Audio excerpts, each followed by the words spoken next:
But joining me today, we have Amanda Fell in the middle here, who's the VP of Operations at Wurl, Brian Hirsch, the VP of Marketing Partnerships and Brand Strategy at Sony Pictures Television, Jonathon Barbato, who is the co-CEO at Best Ever Channels, and Taylor Devorsky, who's the Director of Sales at Samuel Goldwyn Films. So to begin, let's talk a little bit about what your roles are at your respective companies and how many FAST networks you have. So Brian, let's kick it off with you. Thank you. My name is Brian Hirsch. I'm our VP of Marketing for our FAST channels at Sony Pictures Television. We'll oversee mostly our international and foreign language channels. So we have 8 channels now. We have 3 in the United States, Sony Canal. We have channels in Mexico called Sony One, and we just launched a Hindi language channel, Sony Call, in the US and Canada. Cool.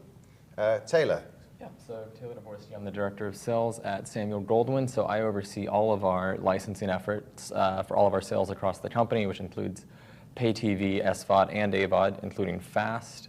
In the FAST channel space, we currently have 3 channels that are powered, which is the Samuel Goldwyn Films channel, which is our general broad entertainment channel, Samuel Goldwyn Classics, which is more of a Turner Classic Movies channel, and then newly launched is the Samuel Goldwyn International channel, which comprises all of our foreign language content. Cool. Jonathon? Yeah, so Jonathon Barbato, I'm co-CEO of Best Ever Channels. We currently have 6 channels up in FAST. Best TV Ever, which is classic TV and movies. More You, which is personal transformational content. Commune, which is sort of a personal transformation, but also educational channel. And then we have Action and The Grid. We have 3 more channels coming by the end of Q3. Wits, which is a comedy channel, and I'm pulling a blank. Wits, which is a comedy channel. It's a secret release. That's what you have to go with. Yes. It actually is. We just made a deal with Spin Magazine to launch a music channel with Spin Magazine. So, and then Cinema Libre will be our 3rd. So FAST is growing. Perfect opportunity today to talk about why to have a FAST channel. And Amanda, a bit of a trick question for you because, well, slightly different. How many FAST networks do you have? We have over 1,200 channels actually on our network. So it's really incredible to see it grow, just to your point. And some of these fabulous channels that we put together with our team runs the launches and supports it also once they're live in production. So it's really incredible. As the VP of Operations, what exactly does that entail with what you do at Wurl? So there are 3 major teams in my department. One of them is the launch team. So all of these folks have worked with the wonderful people on our team, getting them onboarded and the channel ultimately launched, and also working with the streamers to make sure everything runs smoothly when they go into production. Another arm of our group is the support team. So once these channels go live, we have support to come reach out whenever you have an issue, which hopefully you don't have, or any questions. They're there for you, and they're a wonderful team as well. And then we also have our streamer operations team, which works very closely with all of the streamers themselves to make sure that we're integrating appropriately, and when new platforms come aboard, we can integrate with them as well. The number of platforms, I mean, it just grows and grows as well, which is really interesting for FAST. I think we're at like 23, 24 platforms in the US now, so I'm sure there's more on the way. Yes. So let's get to the beginning of this. Like, what led you all to create FAST channels? Like, how did you get into the business? Jonathon, let's start with you. Yeah, we saw that there was an opening for niche channels, for channels that have an avid audience, but weren't getting a lot of play with some of the bigger streamers. And so we thought, let's take that and be the voice, bring those channels to the audience and let the audience be the voice for the channels. I feel like with FAST as well, obviously the costs of creating a channel is so much lower than 10 years ago if you wanted to create a cable network, right? So it really does let you create niche or service niche audiences at a very cost-effective system. So, yeah. Brian, I know, like you mentioned that you're in charge of the international wing of Sony. So I'm imagining FAST was a way to sort of monetize the libraries that you have. Yeah. So Sony Pictures Television, we have a vast library with our international production group in Latin America, Spanish language. So we saw an opportunity to bring titles that have never really made it to the US before, or if they've had limited run, that were wildly successful back in their market, whether it was in Argentina, Colombia, Mexico. So we wanted to bring these titles to audiences here in the United States. So that was our initial launch with Sony Canal. And we did that across 3 genres. We did it with novelas, with comedies, comedias, and game shows. And are there plans of, well, I suppose you can't really say, but it looks like things are growing if you've just added the Hindi channel though. So yeah, and we just added the Hindi channel, which was, we have a vast library of content in our huge channels in India, Sony Entertainment Television. And we had this opportunity, a huge library there as well. We've had linear channels in the US traditionally in the past on various networks. What we've done is we've taken some of the best content and brought it to FAST. So when we launched Hindi, Sony Kal Hindi, which I believe was the end of last year, it was the first Hindi language channel in the FAST space. And these are titles like Jasi Jasi Koi Nahin, which is Ugly Betty, that were wildly successful, had huge run in India and around the world, and now bringing it to the FAST world. Okay, and Taylor, what led to Samuel Goldwyn deciding to get into the FAST market? Yeah, as we were kind of just working on growing the VOD side of our AVOD business, it was both the appeal to start of having more of like a localized Samuel Goldwyn hub, where we can host all of our own content that we can kind of program, control ourselves, and promote. And then we also, one of the other genesis points was in launching as well with the Samuel Goldwyn Classics channel. It was looking at available FAST channel options on these providers. We weren't necessarily seeing one where there was this classic cinema focus, and we had all of these great titles from the Samuel Goldwyn Trust, and so we saw this place to put all these channels, all these films on a channel that we knew had a viewership based on hopefully targeting an audience that was used to watching linear content this way, and kind of bringing those titles back to the forefront. And I'd say, obviously, working out well if you're also launching new channels, so clearly FAST is working out well for everyone here, which is perfect. Amanda, I know it's just slightly different because of what your business is, but what's the process? If anyone's watching here, which I'm kind of hoping if you are watching, one of the reasons is you want to learn how to do a FAST channel. How do you launch a FAST channel? Absolutely. Happy to cover that in at least a very basic few steps that I think are things to consider when you're thinking about launching a FAST channel. The first one I think everybody here in the panel had to think about was, do you have the goods? Do you have the content? And it's a tricky question because you don't really need your entire library necessarily to start a FAST channel ready to go, but you do need to think about whether or not you can fill that time. 24/7 seems doable until you actually need to think about having to schedule that channel. It's almost like saying, here's my 1,000-piece puzzle, which sounded like a good idea. I opened up my bottle of wine ready to go until I had to actually put those pieces together. So when you have to think about whether or not you have the content, think about whether or not you can fill that 24/7 space, and not to a degree that you have to know into perpetuity you can do it. But if you were to line up 1 week, so multiply 24 times 7, can you fill that week with enough content and then do that week after week? So that's one of the things that you need to think about, is how many hours of content you actually have. I don't know if anybody here had to sit there and think about it. I think you had actually, Brian, a pretty good approach when you were like, I think we're ready for a new channel when we hit a certain number. Maybe you can touch on that. Yeah, I think we have like a target of like, I think 500 hours, like a good number.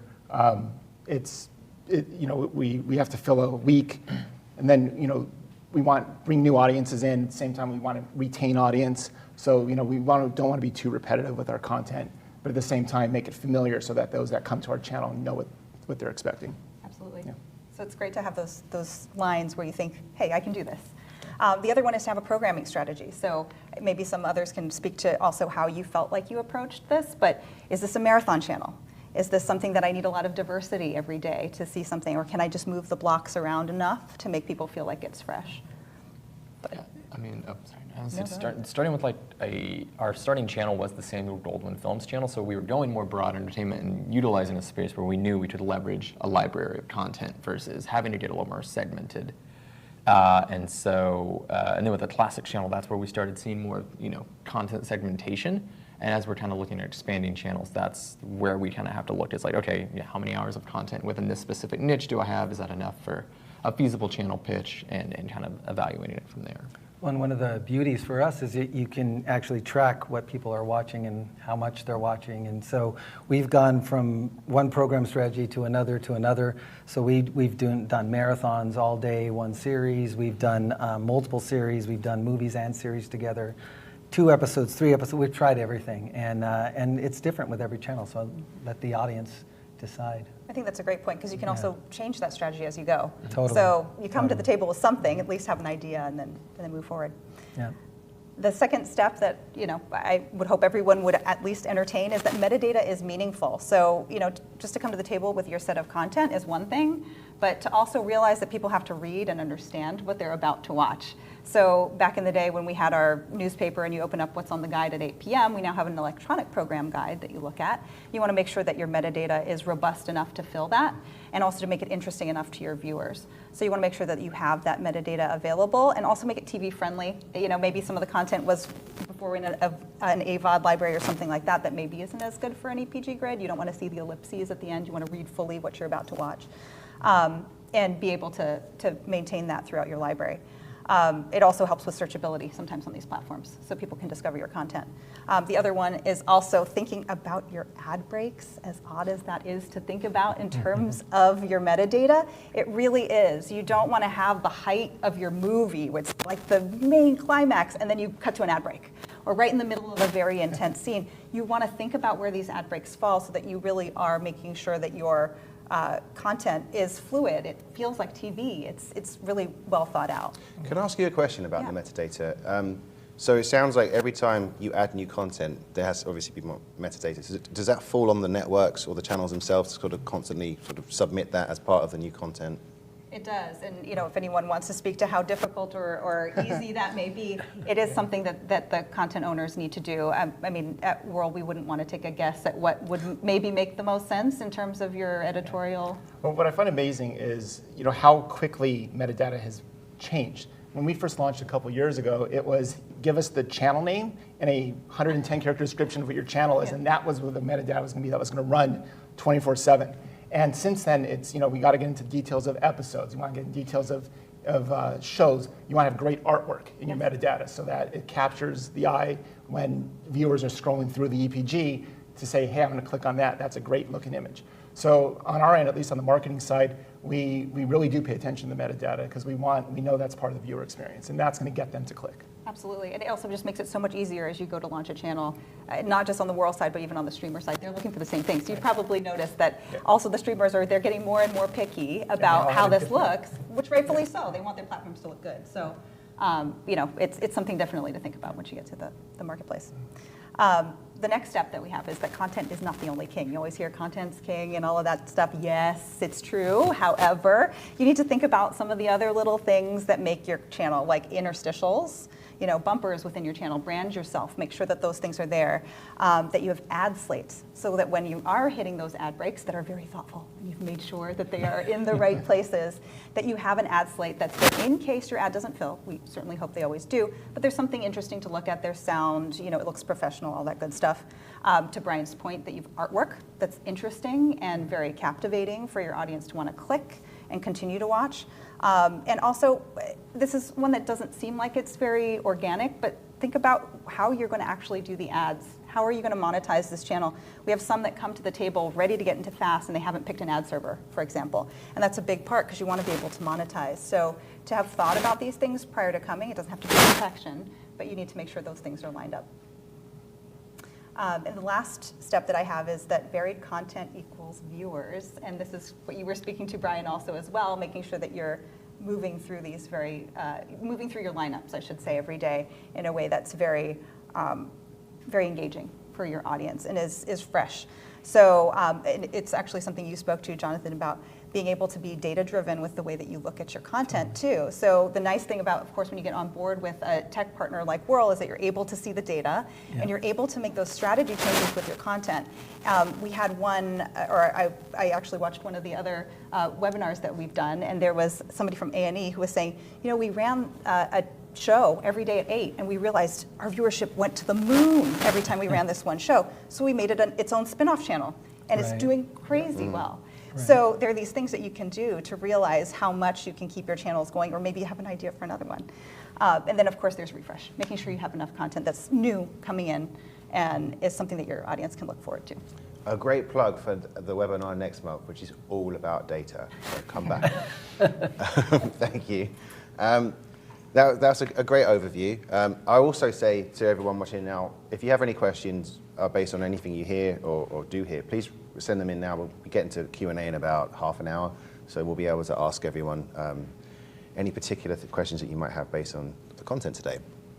So, I mean, one of the things you mentioned, obviously, content. People need content to launch a channel. What are the minimums needed to launch? And do these minimums vary by the type of channel that that your channel actually is? So I mean, Jonathon, we'll start with you. Because you've actually got a varied number of channels there. So. And I do think it matters the content of the channel. But if you don't, we like to start with 300, 500 hours worth of content, because you want to make sure that you're not only having enough to put up and that you can program 24/7, but also that you're going to have an ongoing influx of content as well. So if we're working with a partner or with content that we're going to be creating on an ongoing basis, maybe not so much upfront is necessary, because we know we'll continue to get it in. If we're working with a library or a classic film library, then yeah, you want to have a good number. Any other experiences?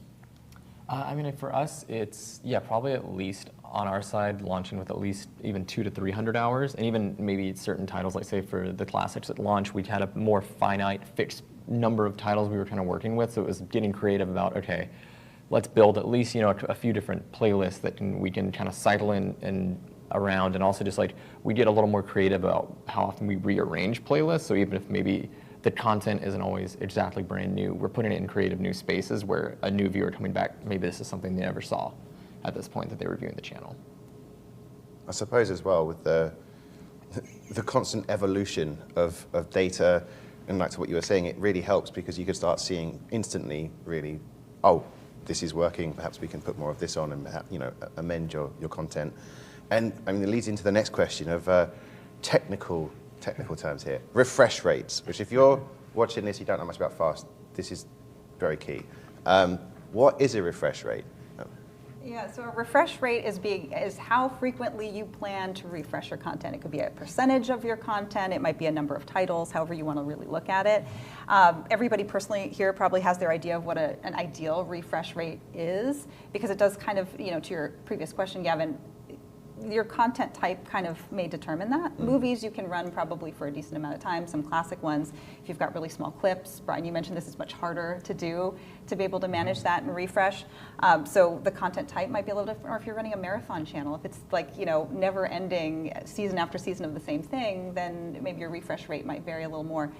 In terms of how we look at it at Wurl, though, it is also dependent on the content company and their agreement with the streamer. Streamers always will say, hey, I expect this from you. This is the standard we want. And each content company can be different per streamer. So, but that is what the refresh rate is in a nutshell and kind of the expectations around it.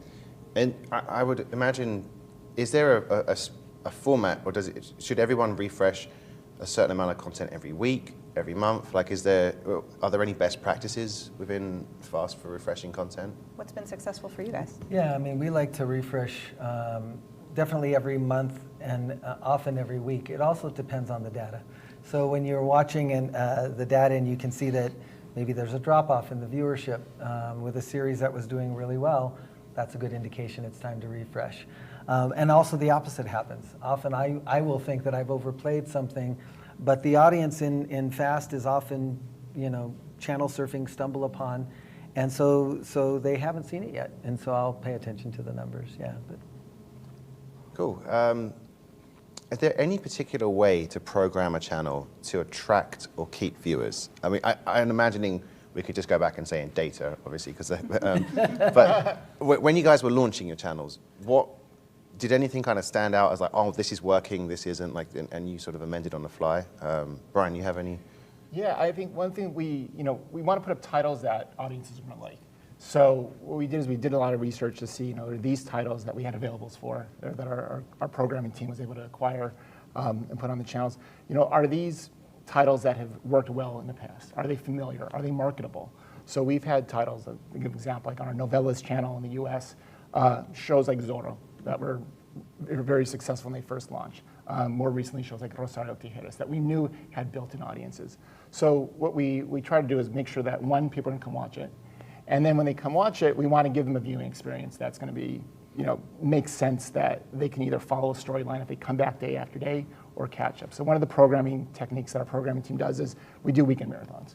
And with the weekend marathons, it's Saturday all day one title, Sunday all day another title, and then Monday through Friday, 2 hours or an hour here and an hour next show. And we found that that's worked really well too. We found, the data shows that weekends work really well, and it gives audiences an experience to build around a community and to, follow the shows that they love. It's really interesting you say that, because fast in general is this premise that shouldn't be, right? If you listen to the industry experts, once cord cutting was being, no one cares about linear TV, right? Number one, well, fast is linear and it's growing. And number two, you talk about the marathons. I mean, I remember when I was new to this country a few years ago now, I'll date it, because I used to watch the house marathons on USA on a weekend, right? And it's like you're going back. Fast is a way of, it just shows the old way still engage viewers too. Like it's not, it's like new, old is new again, I guess is where I'm going with that. But it's fascinating to sort of see the old techniques still resonating with audiences. I'm curious, just as a follow-up to what you're saying, do you feel like, though, from your experience, in the space that you're in too, and everybody on the panel, do you feel like things like even prime time, like that which is an old idea, right? That 8 p.m. is a thing. Do you all feel like that's still the case? I mean, that's kind of speaking to what you're saying, that what we thought was not really real kind of is still. It is and it isn't, right? And I'll say it, like, people sometimes will view stuff, like if you have a family, for instance, you probably will only be able to watch stuff in prime time. But what I noticed interestingly about some of the SVOD services that are attached to premium cable, for instance, right? I believe Starz and Showtime actually release maybe at 5 p.m., maybe earlier on the day, like the primetime show, whereas HBO Max literally like keeps it till the time it airs. So I feel like some services are already kind of leaning into, it is primetime content, but you can watch it around. But then it's just fascinating how that sort of, it's viewer choice at this point. Sure. Which is, yeah. But I mean, obviously it's the time when you've got the most people at home. So you're obviously going to see a spike in viewership. Okay, next question here, which is I think key for Fast. How do you monetize a Fast channel? Like obviously people are, as nice as Fast is, we're all not getting into Fast because we're charitable individuals, big on altruism, and just want to give people content. Like how does a Fast channel get monetized? Anyone want to take this, Jonathan? Well, they're ad supported. That's what the A in FAST stands for. So, one of the interesting things about FAST, I also launched channels in on demand when it was free on demand. And one of the problems that we had was convincing advertisers that they should advertise on our channel, even when we had millions of impressions, because the agencies would come to us and they'd say, well, that's great, but I want hundreds of millions of impressions, and I don't want to talk to 100 of you. So one of the beauties of FAST and working with Wurl and others is that the platform itself is selling hundreds of millions of ad impressions, and they're filling with all of the various different channels, ours being some of them. So monetization in FAST, from my perspective, has been easier than monetization in some of the other platforms that we've had in the past history of television. And then the other thing is with TV, even though it's linear, even though it's digital, it's becoming interactive. There's other ways to monetize. We feel like, eventually we'll be able to sell some products, we'll be able to do some referrals, we'll be able to do sponsorships and those sorts of things. But for now, most of it is through straight up advertising. Well, that's actually a good point, because I've noticed some channels on a couple of different services do occasionally rebrand to be, channel name brought to you by a product for like a month. So there is an extra way to even monetize outside of the ad breaks, right? You can, you're saying sponsor a channel name, you can do, it's amazing to me that the Bob Ross channel hasn't yet done something where like you watch Bob, and you can just, there's a QR code in that particular show to buy the goods for whatever one, you're watching, so you can recreate it. But I feel like we're going to be getting into that space soon. But you brought up a very good point too about, I think how companies like Wurl almost bridge the gap between the advertisers, because it's interesting to hear your experience of a ad buyer just being like, I don't want to deal with every Fast channel individually, because it would be a pain. You'd have to like triple your staff really to do all the deals. So Amanda, can you walk us through a little bit of like how Wurl kind of works with the individual channels and sells to the advertisers? Yeah, so there are a few different ways for the ad piece to work with Wurl. So some customers come in with their own, ad servers. They have their own way that they want to sell their inventory, in which case we plug in everything, we make sure it works, and we go from there. But Wurl certainly offers some other ways to be able to assist in that regard. We have we can backfill for you. We can do things like that where you can fall into our ad pool waterfall, essentially, to help you continue to monetize. So we have a few different ways. Hopefully that kind of answers your question, that we can assist in that way. But if it's your own sales department, then that's really up to every content company and how they want to manage it. So a channel can sell if they want to. Yeah, certainly. And equally, this might be a silly question, but I feel like not everyone out there will know the answer to it. Do different platforms, like FAST services, do they have different ways, different amounts of ad space that they give channels? Oh, yeah. Well, they do? So it varies a great deal? Yeah. Yeah. Did you No, want to speak to it? it has to do with like how many hours or minutes per hour. So certain platforms have a set amount of minutes, other platforms have a set amount of minutes. And then we build a strategy around that in terms of what we do with our ad breaks. That to me, so I did a piece last year where I watched many episodes of Unsolved Mysteries on every single platform. Did any of them get solved? Yeah, a couple of them. Oh, good. But there was an amazing episode which was the death of Tupac, spontaneous human combustion, and a ghost. And I was like, this is probably the best episode of TV that's ever been made. Right? Like it was all over the place. But what I found interesting there was, like the ad breaks varied by the platform. So it's the same channel, right? But wherever you go, it's like if you were to say, right, at midnight on Monday, all the channels that we have are going to air the same piece of content beginning and end. By Friday, you would be, the channel, the episode list would be so out of kilter, right? Because you're almost having to run mini feeds of each channel on each of separate feeds of the channel on each service. Is that fair? Like to describe that for FAST? That's fair to assume and is true to an extent, but then there's also managing to the lowest or highest common denominator, however you want to look at it. So if one platform doesn't require as much limitation, but another one says, no, you must have 8 minutes of ads in every hour, then you're going to make 8 minutes of ads in every hour, even on the other platform as well. So you're managing really to the bulk. It depends on how every content company wants to handle it. Some will do that, like you're saying, and some will say, no, I've got enough people power to be able to manage 2 different, essentially, feeds, like you're saying, of this channel, and I'm going to make one with the maximum ad load because I can, and then conform to the most conservative for another one. So it just depends on the choice. But at Wurl, we certainly encourage folks to do whichever one works best for them. It's much more streamlined probably to have one in terms of hours of work, but to monetize most efficiently, you might want to have 2 and be able to maximize those ad pods. One theme I'm getting from all of this is that if you want to launch a FAST channel, it's not a case of, okay, here's some content, I'm done. Like there's a lot of work. There's a lot of operations behind the scenes, and you need to have a team in place to constantly to work on it. Yeah. Okay, listen up, everyone who wants to launch a FAST channel. Have you had any? I mean, you mentioned earlier, Jonathon, the advertisers not wanting to deal with, all of the different FAST channels, but curious for the other people and yourself on the panel that, in general, advertisers, has there been over time a greater acceptance of FAST? Was it really difficult in the early, maybe like 2019, 2020 to sort of get people? I had some meetings before Best Ever. I was working as an independent digital agency with Tubi and Pluto and some others, and I remember having meetings with advertisers where just even explaining FAST was, at least 1 or 2 meetings in and of itself.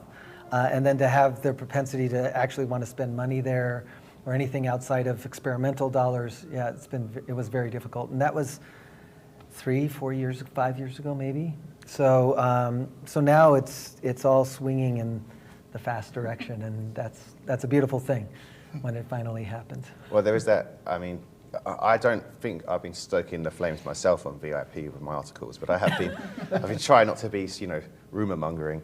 But I've been reading things for the last couple of months about the new fronts and how the new fronts this year are expected to really be like a turning point for, free streaming in general, but FAST in particular for ad dollars. And you're sort of seeing it with AMC, A&E already announcing, that they're increasing their number of FAST channels. You've just announced you're increasing your number. Like everyone seems to be embracing this, so I think it's going to be very interesting to see what happens in the next month, because it to me feels like we're on the cusp of it becoming very more accepted. Definitely. So, I mean, here's a very interesting thing now. We've spoken about what you need to do to build a channel, but obviously building a channel, launching a channel, that's great. It's on. How do people find your channel? Any tools? How did you guys market your channel or attract an audience? Well, Jonathan, you just mentioned like advertisers haven't explained what fast is to advertisers. I think we're still in the world where we're trying to explain what fast is to viewers and consumers. So from a marketing standpoint, we have a double duty that we have to do. One, explain to them how to get to these platforms and what the platforms are to watch the channels in the first place. And then once we get them there, how they find our channels and content. So we do that through a multi-channel approach. We have social media accounts on Instagram and Facebook. We try to build audiences, that are audience of interest, that love the titles and know the actors.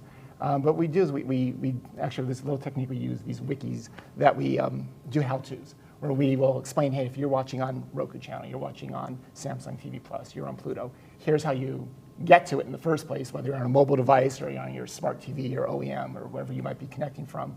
And then once you get there, here's how you navigate to find it.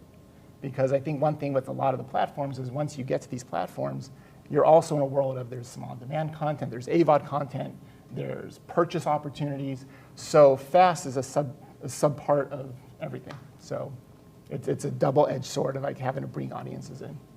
Yeah, it was interesting. You sort of mentioning social and like almost like building communities, I suppose, to sort of to attract people in. Yeah. Any other, Taylor? And to add to that, besides like basic social, once you like kind of have the audience on platform, that's then where we try to do like different programming types, stunts, arrange different types of title card takeovers with our programming, so that when an audience is browsing that linear space, they can see, oh, this is a different image that's promoting a specific title we're promoting for a certain period of time, anything like that, to kind of create that viewership of like, oh, this is on now, versus if they were just kind of browsing through, they may not see it. So calling audience attention to get them to click. I like to say there's 3 C's. There's content, but then there's collaboration. So you really have to work with the platforms. Yeah. Because if you're not working with the platforms, you don't know what their priorities are. They're not going to be promoting you as much as you need to be visible, to be discovered. And then curation, which is I like to have my audience do the work as much as possible, being a marketer. So like right this week for Earth Day, we have several of the thought leaders from More You emailing to 5.4 million people saying, watch me on More You. It's free, it's great, and then that builds viewership, but also builds awareness for them. It's a freebie for them, so getting the audience to work for you as much as possible is always a good thing. Yeah, because then word of mouth, it attracts more and more people. Amanda, from your perspective, do you have any tools that can help to attract audiences? To marketing, we don't have any tools at Wurl besides allowing you to use everything at your fingertips that Wurl has to offer. So certainly all of the space, within this, your scheduling tools and things like that, you can use that to your maximum. We don't outright say they're marketing tools, but you've got all of this space to be able to do that. It's completely malleable to what you'd like to do with regard to marketing. Our marketing team certainly works with all of our partners very closely too, to see what we can do from our perspective as well, to see, combine our forces and also work with the streamers. So, like what you're saying, work with the streamers and see what their perspectives are. Our marketing team does the same, says, hey, we've got these bunch of channels that are fabulous. Work with the streamers to say, hey, what can we do together to get the word out also on our side?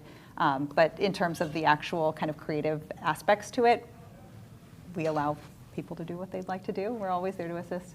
Fair. One thing, I actually have a question for the panel based off of this. Jonathan, you put it in my head. I've noticed when I go through many of the different platforms, not all of them, but a number of them, they have sponsored channels at the top of the... Is this something that the platform decides what to focus on, or is this something that's available for people to pay and to put their channel in like that top of the list slot? Does anyone know?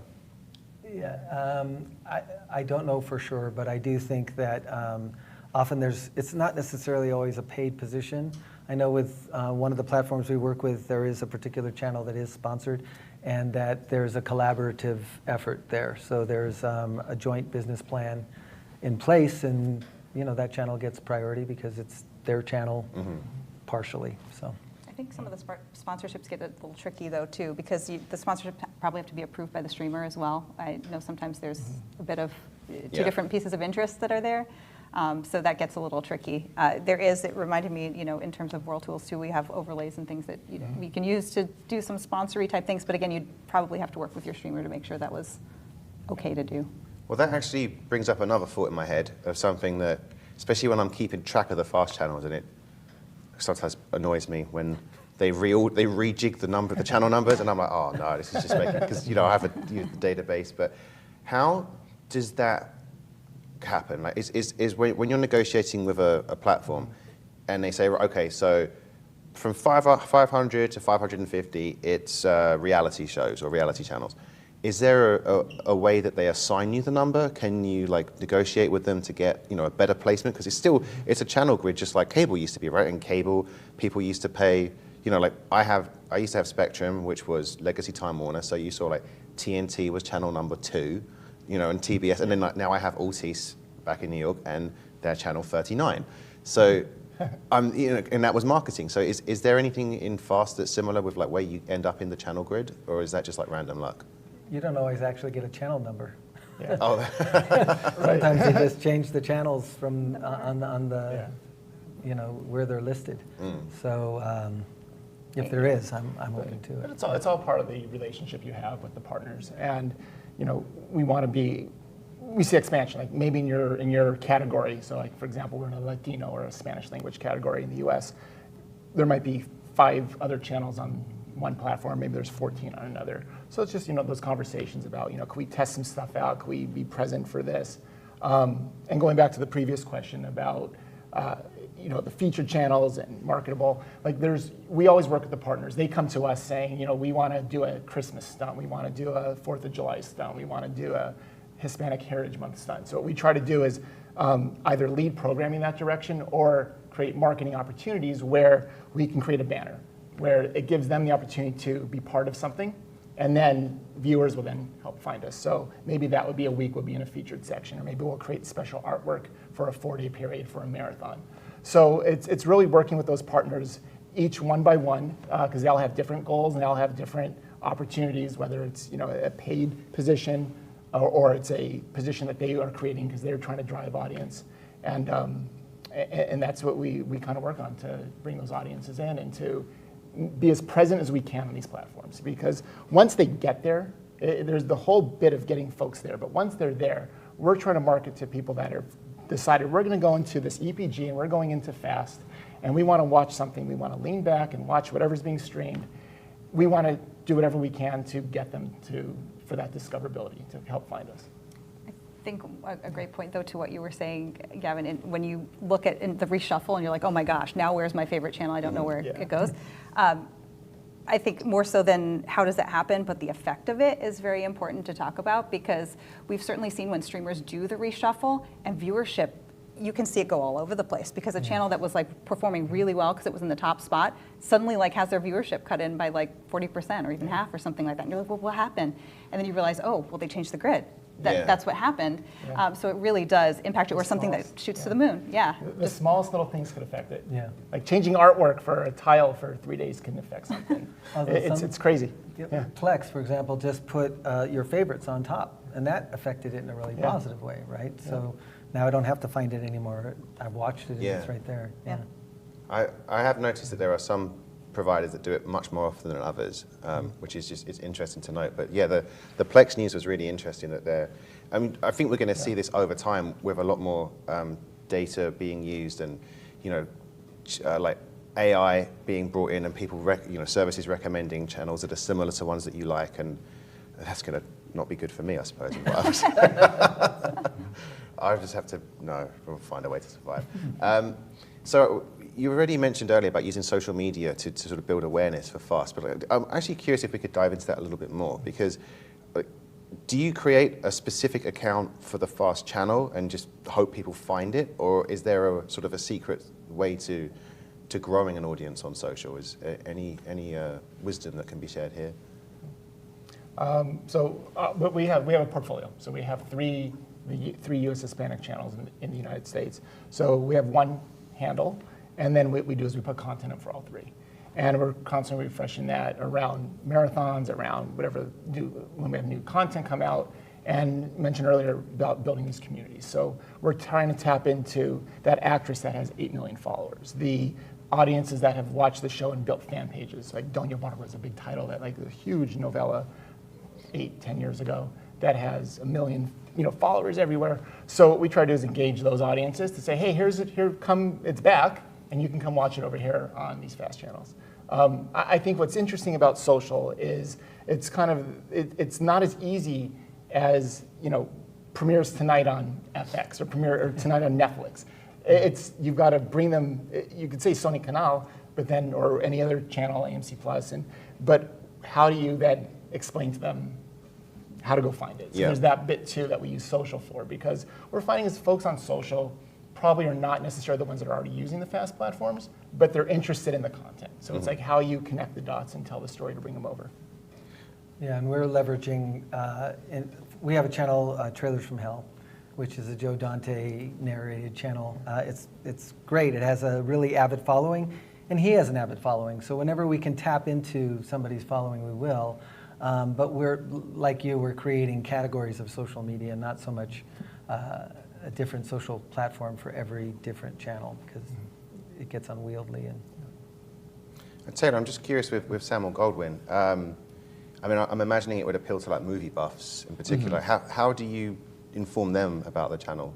I think for us, a lot of our promotion is also tied to different on-channel events. We're trying to do any types of marathon events, genre-tied events. We kind of tie our promotion around really kind of leveraging, trying to create an audience around a specific promotional event rather than just the broad everyday programming. It's kind of how we always like to tie it. But yeah, again, the agenda for the channels is going for like the broad, leveraging that brand name to create more of an independent film buff type, audience. Okay. This is a good question. Another good grin.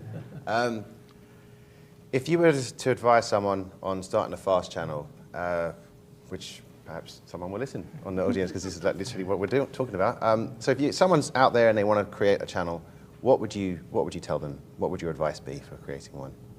Anyone want to? I hope you like programming. Can I state the obvious? Don't do it. No, no, do it.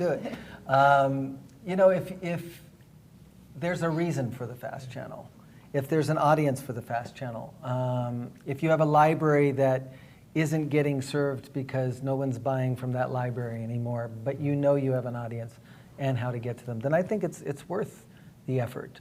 And there are people like Best Ever there's others out there that are launching channels for others so that they don't have to worry about the operational piece of it.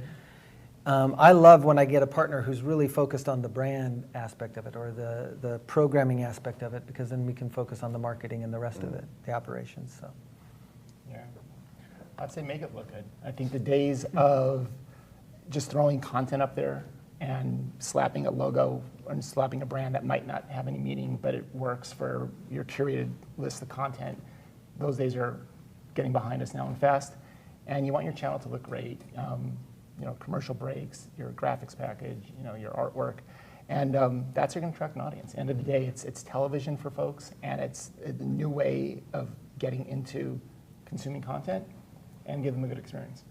Well, interesting hearing that, because I'm from the panel, because it made me think of something else, because obviously we've sort of been discussing it like you have a huge content library and you want to create your own channel.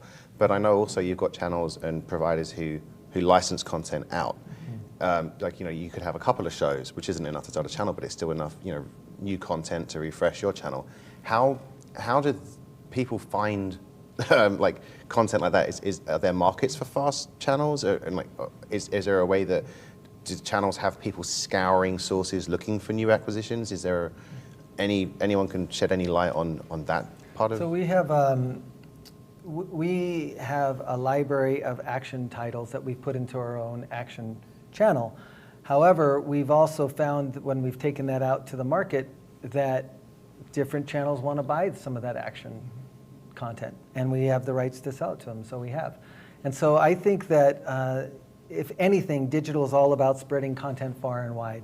The farther you can get it out there, the more you can get it out there, the more monetization will happen, the more people will see it.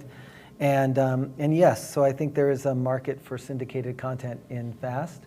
And right now it's all sort of Wild Westish. You want to work with somebody who knows what they're doing. You certainly can't have 2 hours or two seasons of a series and do it yourself. You want to find somebody who can do the operations and the launching and has the relationships with the platforms.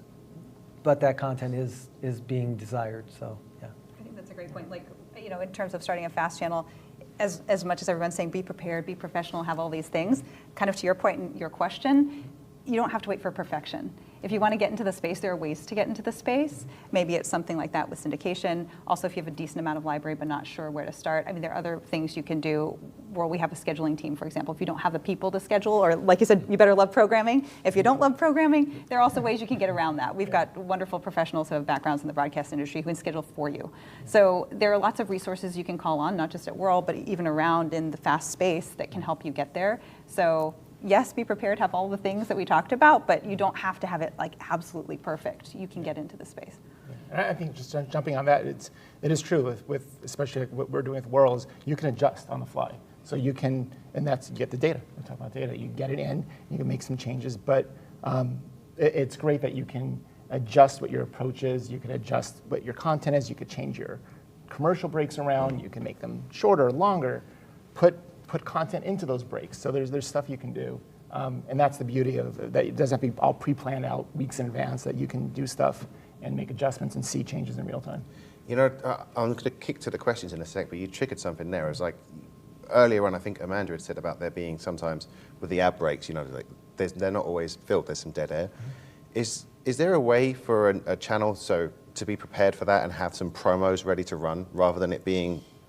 Yeah, so there are a couple things you can do. One is that the ad slate itself can be dynamic, so you know you wouldn't be left with completely dead air, like wouldn't just go to black, but you know whatever was underneath could be a promo for another marathon you have going on or something that's pushing to something else within your network. There are also some smart ways to do it. I personally have not seen them set up, but you can also use ways to call another ad server that has promos in there, so if you're not really calling an ad, you're calling a promo.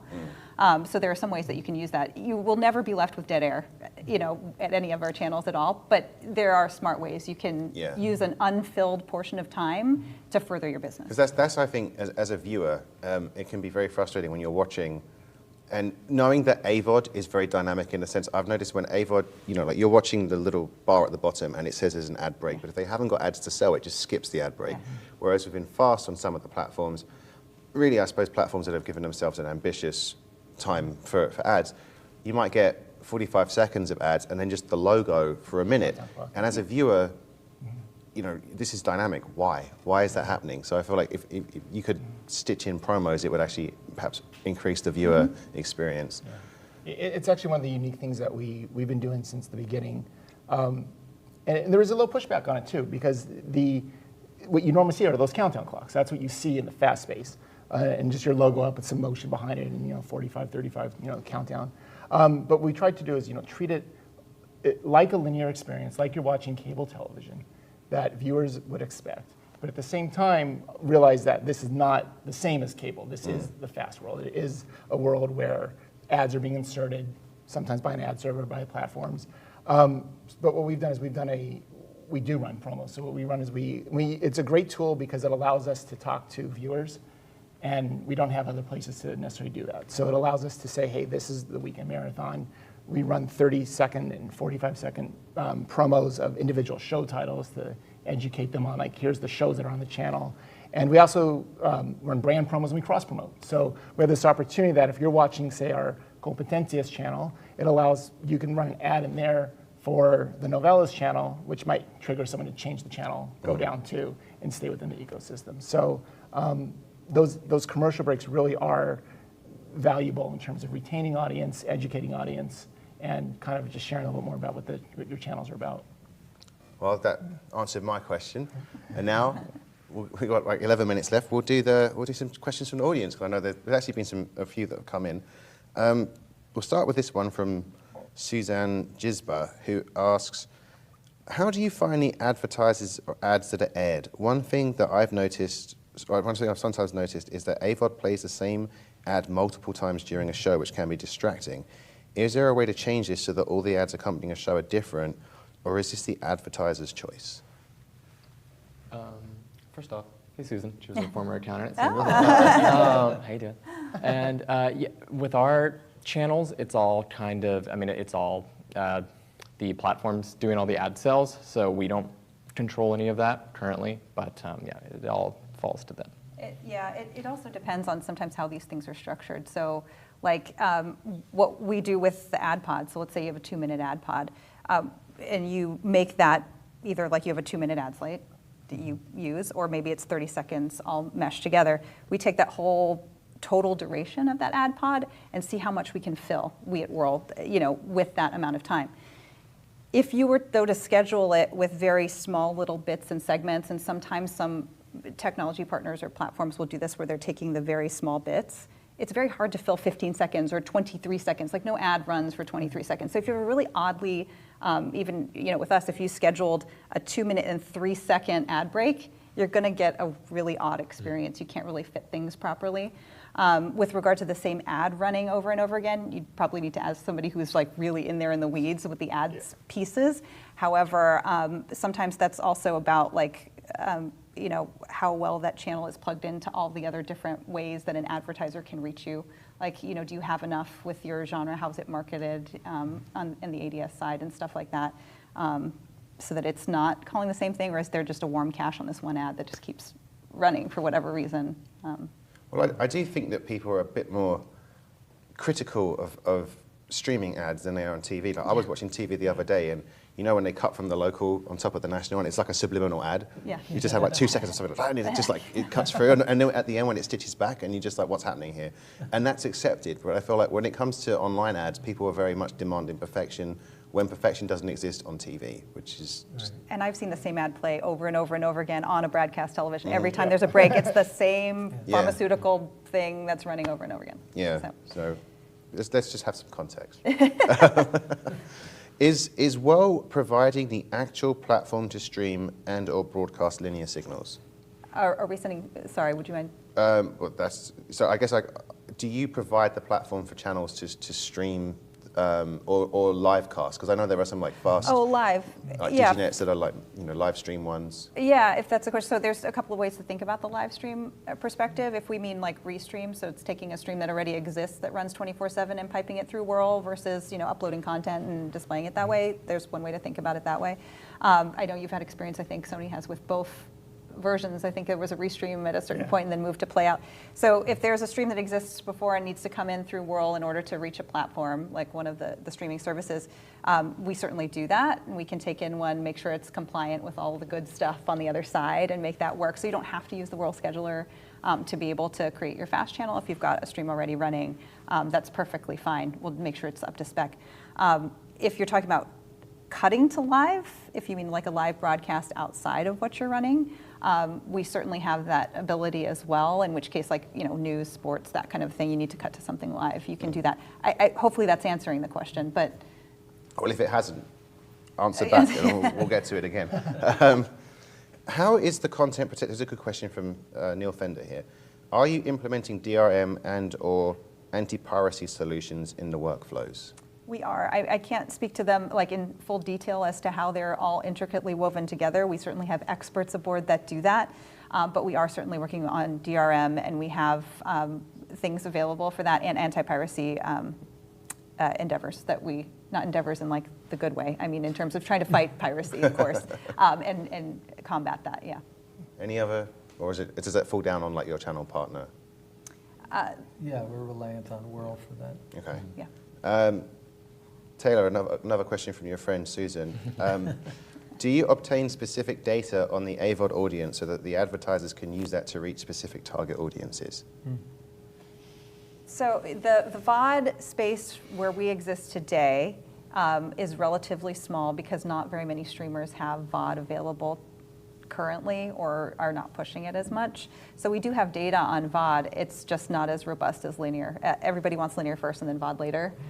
So though we do have data and information, it's not as much, and it's not as frequently trafficked. But could you use that data? So I guess as well, like if we switched out fast for AVOD in this question, is there a way that you can target, you give advertisers specific information on channel viewers or like channel type? And Yeah. So our team, we do expose that information for sure and make that available, within our own network certainly, and to the advertisers themselves. We also do have other ways that people can get more involved in that. We have Perform, which is a product that we have that's also about cross-marketing and things like that. But we certainly keep all the metadata of the channel and make that available to whomever needs to consume that. And that's part of the wonderful thing about your channel being within the Wurl network. We have so much information, demographic, rating, genre, all of that good stuff, Nielsen ratings, all of that stuff.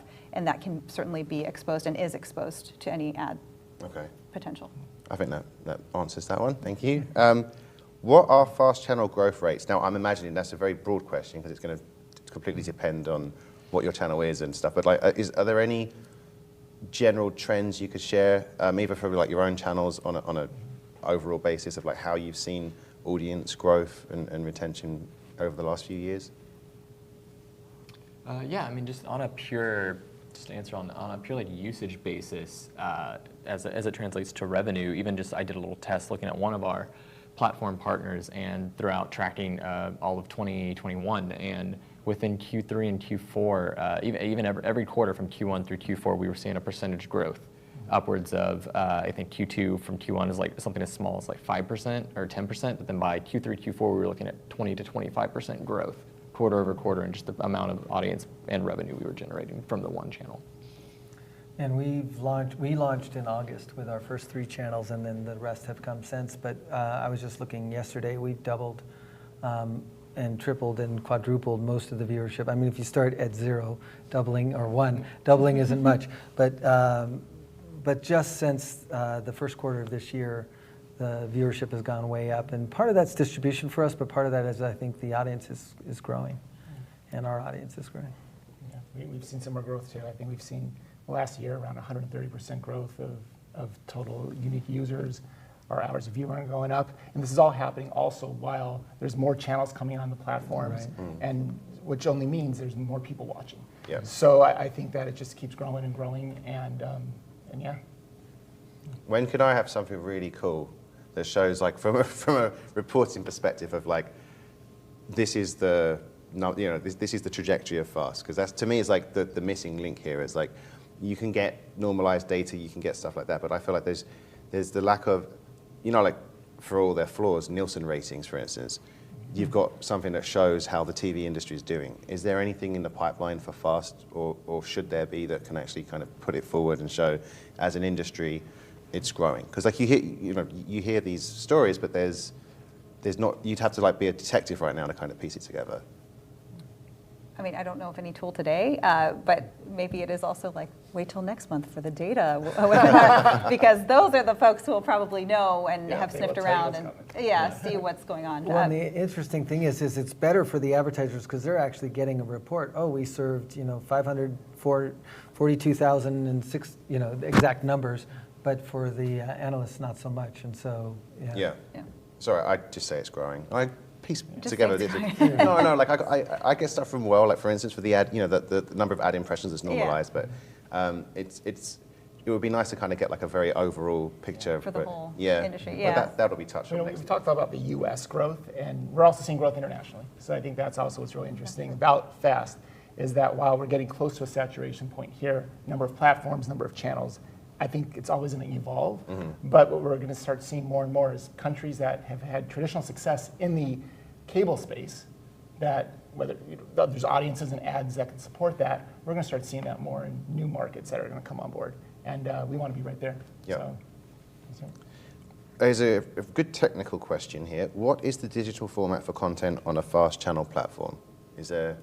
If you say what the content is, will anyone even know? Just the format of the video. The format of the video. The format of the video on the streaming service side. So if you're going to a streaming destination, they won't care what that is. It's really inbound to Wurl. So we have a spec for everybody to follow when they come in and what we recommend. So I mean, if we want to talk about formats, we prefer H.264, but we've had partners send us ProRes, we've had partners send us all kinds of different things, but you want to make sure that it is high quality, and that even if it's a classic film, that it's up to snuff in that regard. So at the end, we still format everything and we make it a stream. So the actual file type won't matter. It's when you're bringing it into Wurl that you want to make sure that it's in a format that we would take, which again would be those file types that I mentioned, and that it's a high quality file.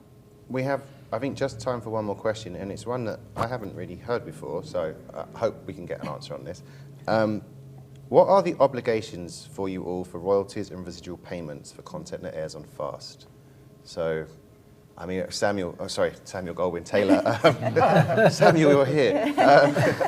Taylor, I'm imagining that for you in particular, with the older movies, is there anything that you have to pay out for residuals, or? Bit of a, honestly, outside of my personal purview on how that relates to how we program, but the answer is yes. And what kind of goes into that? I mean, these are, I'm not sure that I have like the exact amount of information just to really accurately answer this question. In how that kind of. But you works. but FAST is covered. So if you air something with an actor in it, they are due something. Exactly. Yeah. All right, that answers that question. Well, I think that's it. Yeah, we're just over the hour now, so that wraps it up. Thank you very much, everyone, for coming. It was a fantastic conversation. It flew by for me, so I hope it did for everyone else. And it was really, really good answers. So thank you very much for coming, everyone. And I guess we'll see you next month for the data talk. Thank you. Thank you.